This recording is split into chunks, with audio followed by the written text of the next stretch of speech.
ಎಲ್ಲ ಒಂದು SLC exam ಅಂದರೆ 2024ರ ಮಿಡ್ ಟರ್ಮ್ ಎಕ್ಸಾಮಲ್ಲಿ ಯಾರು ಬರ್ತಿದ್ದೀರಾ? ಸೊ ನಿಮಗೆಲ್ಲ ಈ ಒಂದು ವಿಡಿಯೋಗೆ ಸ್ವಾಗತ. ಸೊ ಈ ಒಂದು ವಿಡಿಯೋದಲ್ಲಿ ನಾಳೆ ನಡೆಯುವಂಥ ಕನ್ನಡ ಪರೀಕ್ಷೆಯ ಮಾದರಿ ಪ್ರಶ್ನೆ ಪತ್ರಿಕೆ ನೋಡೋಣ. ಸೊ ಇಲ್ಲಿರೋ ಕ್ವಶನ್ನು ವೆರಿ ಇಂಪಾರ್ಟೆಂಟು. ಸೊ ತುಂಬ ಕ್ವಶನ್ನು ಇಲ್ಲಿಂದಾನೇ ರಿಪೀಟ್ ಆಗ್ತವೆ. ಸೊ ಆದರೆ ವಿಡಿಯೋನ ಸ್ಟಾರ್ಟಿಂದ ಎಂಡ್ವರೆಗೆ ನೋಡಿ. ಈ ಒಂದು ವಿಡಿಯೋದಲ್ಲಿ ಕೀ ಆನ್ಸರ್ನ ಕೊಡ್ತಾ ಇದ್ದೀನಿ. ಸೊ ಆದರೆ ನಿಮಗೆ ಖಂಡಿತ ಹೆಲ್ಪ್ ಆಗ್ತದೆ ಮತ್ತು ತುಂಬ ಈಸಿ ಆಗ್ತದೆ. So with question with key answer ಹೇಳ್ತಾ ಹೋಗ್ತೀನಿ. ಸೊ ಈ ಒಂದು ಅಪಾರ್ಚುನಿಟಿ ನಿಮಗೆ ಎಲ್ಲಿ ಸಿಕ್ಕಿರೋದಿಲ್ಲ. ಸೊ ಆದ್ದರಿಂದ ತಪ್ಪದೇ ಈ ಒಂದು ವಿಡಿಯೋನ ಫ್ರೆಂಡ್ಸ್ಗೆ ಶೇರ್ ಮಾಡಿ, ತಪ್ಪದೇ ಶೇರ್ ಮಾಡಿ ಮತ್ತು ವಾಟ್ಸಪ್ ಗ್ರೂಪ್ಗೆ ಶೇರ್ ಮಾಡಿ. ಸೊ ತಪ್ಪದೇ ಶೇರ್ ಮಾಡಿ, ಮಿಸ್ ಮಾಡೋಕ್ಕೆ ಹೋಗಬೇಡಿ. ಅದ್ರ ಜೊತೆಗೆ ಟೆಲಿಗ್ರಾಮ್ ಗ್ರೂಪ್ಗೆ ಯಾರು ಜಾಯ್ನ್ ಆಗಿಲ್ಲ ತಪ್ಪದೇ ಜಾಯ್ನ್ ಆಗಿ, ಯಾಕಂದರೆ ಅಲ್ಲಿ ನಾನು ಈ ಒಂದು PDF ಶೇರ್ ಮಾಡ್ತೀನಿ. ಸೊ ತಪ್ಪದೇ ಜಾಯ್ನ್ ಆಗಿ. ಯಾರ ಕಡೆ ಟೆಲಿಗ್ರಾಮ್ ಇಲ್ಲ ಸೊ ಅವರೆಲ್ಲ ಈ ಒಂದು ವಿಡಿಯೋನ ಕೊನೆಯವರೆಗೆ ನೋಡಿ ಮತ್ತು ಯಾರ ಕಡೆ ಟೆಲಿಗ್ರಾಮ್ ಇದೆ ಅವರು ಕೂಡ ಕೊನೆಯವರೆಗೆ ನೋಡಿ. ಸೊ ತಪ್ಪದೇ ಕೊನೆಯವರೆಗೆ ನೋಡಿ ವಿತ್ ಕೀ ಆನ್ಸರ್ ಹೇಳ್ತೀನಿ. ಅದಕ್ಕಿಂತ ಮುಂಚೆ ಇನ್ನೂ ಕೂಡ ಯಾರು ಚಾನಲ್ನ ಸಬ್ಸ್ಕ್ರೈಬ್ ಮಾಡ್ಕೊಂಡಿಲ್ಲ ತಪ್ಪದೇ ಎಲ್ಲರೂ ಚಾನಲ್ನ ಸಬ್ಸ್ಕ್ರೈಬ್ ಮಾಡ್ಕೊಳ್ಳಿ. ಯಾಕೆ ಸಬ್ಸ್ಕ್ರೈಬ್ ಮಾಡ್ಕೊಂಡ್ರೆ ಇದೇ ರೀತಿ ನಾನು ಕನ್ನಡ ಆದಮೇಲೆ ಇಂಗ್ಲೀಷು ಸೊ ಎಲ್ಲ ಸಬ್ಜೆಕ್ಟ್ನ passing package, scoring package, so fix question ಏನಾದರೂ ಕೊಡ್ತಾ ಇರ್ತೀನಿ. ಸೊ ಎಲ್ಲ ಮಾಡೋಕ್ಕೆ ಬೇಕಾಗಿ ತಪ್ಪದೇ ಚಾನಲ್ನ ಸಬ್ಸ್ಕ್ರೈಬ್ ಮಾಡ್ಕೊಳ್ಳಿ. ಸೊ ಬನ್ನಿ ವಿಡಿಯೋನ ಶುರು ಮಾಡೋಣ.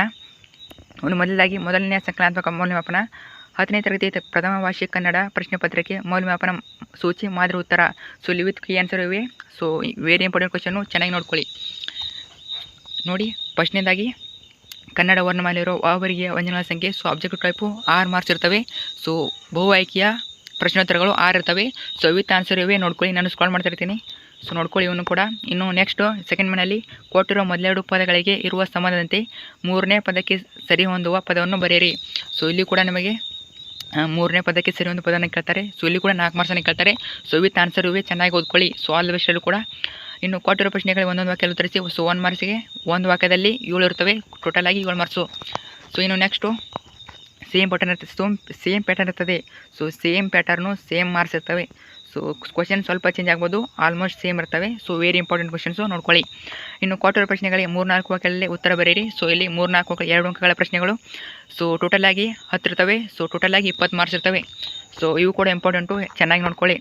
ಸೊ ಮುಂದೆ ಬಂದುಬಿಟ್ಟು ಗಾದೆಗಳೆಲ್ಲ ಇರ್ತವೆ, ಅನ್ನೋ ಕೂಡ ನೋಡ್ಕೋಬೇಕು. ಸೊ ನೋಡ್ಕೊಳ್ಳಿ, ಸ್ಕ್ರಾಲ್ ಮಾಡ್ತಾ ಇರ್ತೀನಿ, ಪಾಸ್ ಮಾಡಿಬಿಟ್ಟು ಓದ್ಕೊಳ್ಳಿ. ಇನ್ನು ಲೇಖಕರ, ಕವಿಗಳ ಕಾಲ, ಸ್ಥಳ ಮತ್ತು ಒಂದು ಕೃತಿಯನ್ನು ಕುರಿತು ಬರೆಯಿರಿ. ಸೊ ನೋಡಿ, ಇಲ್ಲಿ ಬಂದ್ಬಿಟ್ಟು 2 ಲೇಖಕರ ಪರಿಚಯ ಕೇಳ್ತಾರೆ, ಒಂದು ಪದ್ಯ ಭಾಗದಿಂದ ಒಂದು ಗದ್ಯ ಭಾಗದಿಂದ. ಸೊ ನಿಮಗೆ ಎರಡನ್ನು ನೋಡ್ಕೊಳ್ಳಿ. ಸೊ ಆಲ್ಮೋಸ್ಟು ಪದ್ಯ ಮತ್ತು ಗದ್ಯ ಭಾಗದಿಂದ ಒಂದೊಂದು ಕೇಳ್ತಾರೆ. ಸೊ ವೆರಿ ಇಂಪಾರ್ಟೆಂಟು, 3 ಮಾರ್ಕ್ಸಿಗೆ ಟೋಟಲ್ ಆಗಿ 6 ಮಾರ್ಕ್ಸಿಗೆ ಕೇಳ್ತಾರೆ. ಒಂದು ಲೇಖಕ ಪರಿಚಯ 3 ಮಾರ್ಕ್ಸು, ಇನ್ನೊಂದು ಲೇಖಕರ ಪರಿಚಯ 3 ಮಾರ್ಕ್ಸು. ಸೊ ಟೋಟಲ್ ಆಗಿ 6 ಮಾರ್ಕ್ಸಿಗೆ ಕೇಳ್ತಾರೆ, ಅದನ್ನು ನೋಡ್ಕೊಳ್ಳಿ. ಸೊ ಇಲ್ಲಿ ಯಾವ ರೀತಿ ಅಂಕಗಳನ್ನ ಹಂಚಿಕೆ ಮಾಡ್ತಾ ಅಂದರೆ ಸ್ಥಳ, ಕಾಲ, ಕೃತಿ, ಪ್ರಶಸ್ತಿ ವಾಕ್ಯ ರೂಪದಲ್ಲಿ ಬರೆಯುವುದು, ಭಾಷೆ ಶೈಲಿ ಒಟ್ಟು. ಸೊ ಸ್ಥಳಕ್ಕೆ 1 ಅಂಕ, ಸ್ಥಳ ಕಾಲಕ್ಕೆ 1 ಅಂಕ, ಕೃತಿ ಮತ್ತು ಪ್ರಶಸ್ತಿಗೆ 1 ಅಂಕ. ಸೊ ವಾಕ್ಯ ರೂಪದಲ್ಲಿ ಬರೆಯುವುದು, ಟೋಟಲ್ ಆಗಿ 3 ಅಂಕನ ನಿಗದಿ ಮಾಡಿರ್ತಾರೆ. ನೆಕ್ಸ್ಟು ನೋಡಿ, ಇಲ್ಲಿ ಪೂತಿ ನರಸಿಂಹಾಚಾರ್ಯ ಆಗಿರ್ಬೋದು, ದರಾ ಬೇಂದ್ರೆ. ಸೊ ಎಲ್ಲರನ್ನ ನೋಡ್ಕೊಳ್ಳಿ. ಸೊ ಪೂರ ಪಾಠ ಮೇಲೆ ನೋಡ್ಕೋಬೇಡಿ, ಪದ್ಯ ಮತ್ತು ಗದ್ಯದಿಂದ ಒಂದೊಂದು ಬರ್ತವೆ, ನಾನು ನೋಡ್ಕೊಳ್ಳಿ. ಇನ್ನು ನೆಕ್ಸ್ಟು ಕೊಟ್ಟಿರೋ ಪದ್ಯ ಬಗ್ಗೆ ಪ್ರಸ್ತಾರ ಹಾಕಿ ಘನ ವಿಭಾಗನ ಮಾಡಿ ಛಂದಸ್ಸಿನ ಹೆಸರು ಬರೀ. ಛಂದಸ್ಸಕ್ಕೆ ಸೊ 3 ಮಾರ್ಕ್ಸ್ ಇರ್ತದೆ, ಇದು ಕೂಡ ಫಿಕ್ಸ್ ಇರ್ತದೆ. ಸೊ ಯಾವೆಲ್ಲ ಛಂದಸ್ಸಿವೆ ನಿಮ್ಮ ಪಾಠದಲ್ಲಿ ಅಥವಾ ಪದ್ಯದಲ್ಲಿ ಯಾವೆಲ್ಲ ಛಂದಸ್ಸಿವೆ ಅವನು ನೋಡ್ಕೊಳ್ಳಿ. ನೋಡಿ, ಇಲ್ಲಿ ಫಾರ್ ಎಕ್ಸಾಂಪಲ್ 30ನೇ ಕ್ವಶನ್ ಇದೆ ನೋಡಿ, ಈ ರೀತಿ ಛಂದಸ್ಸನ್ನು ಹಾಕೋದು ಕಲೀರಿ. ಗೊತ್ತಿಲ್ಲ ಅಂದರೆ ವಿಡಿಯೋ ನೋಡಿ, ಚೆನ್ನಾಗಿ ನೋಡ್ಕೊಳ್ಳಿ.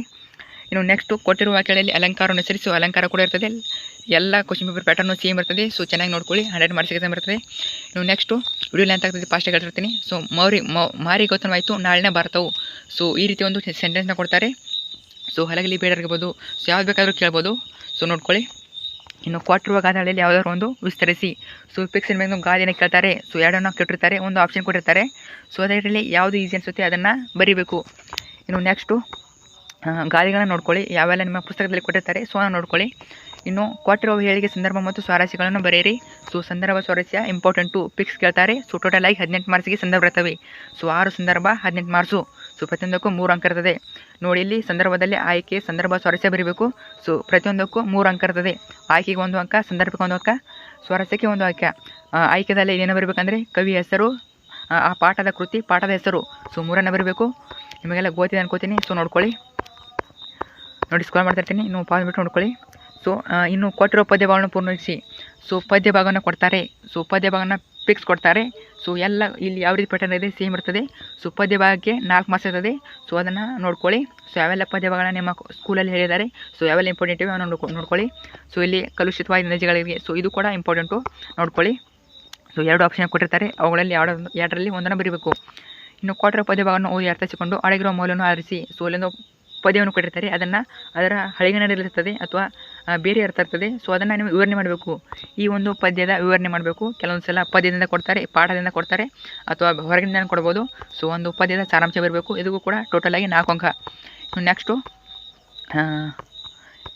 ಸೊ ಇಲ್ಲಿ 4 ಮಾರ್ಕ್ಸಿಗೆ ಕ್ವಶನ್ ಆಗಿ ಕೇಳ್ತಾರೆ. ಕೊಟ್ಟಿರೋ ಪ್ರಶ್ನೆಗಳು 8 ಅಥವಾ 10 ವಾಕ್ಯಗಳಲ್ಲಿ ಉತ್ತರ ಬರೀರಿ. ಸೊ 4 ಮಾರ್ಕ್ಸಿನ 2 ಕ್ವಶನಿಗೆ ಕೇಳ್ತಾರೆ, ಟೋಟಲಾಗಿ 8 ಮಾರ್ಕ್ಸು. ಸೊ ಇದು ಕೂಡ ಲಂಡನ್ ನಗರ ಕೇಳ್ಬೋದು. ಸೊ ಲಾಂಗ್ ಕ್ವಶನಿಗೆ ಕೇಳ್ಬೋದು. ಮತ್ತು ಇಲ್ಲಿ ಚಾಯ್ಸ್ನ ಕೊಟ್ಟಿರ್ತಾರೆ. ಸೊ ಯಾರು ಕೂಡ ಟೆನ್ಷನ್ ಮಾಡ್ಕೋಬೇಡಿ, ನಿಮಗೆ ಯಾವ್ದು ಈಸಿ ಅನ್ಸುತ್ತೆ ಸೊ ಅದನ್ನು ಬರೀರಿ. ಇಲ್ಲಿ ಚಾಯ್ಸ್ನ ಕೊಟ್ಟಿರ್ತಾರೆ, ಅದನ್ನು ಬರೀಬೋದು.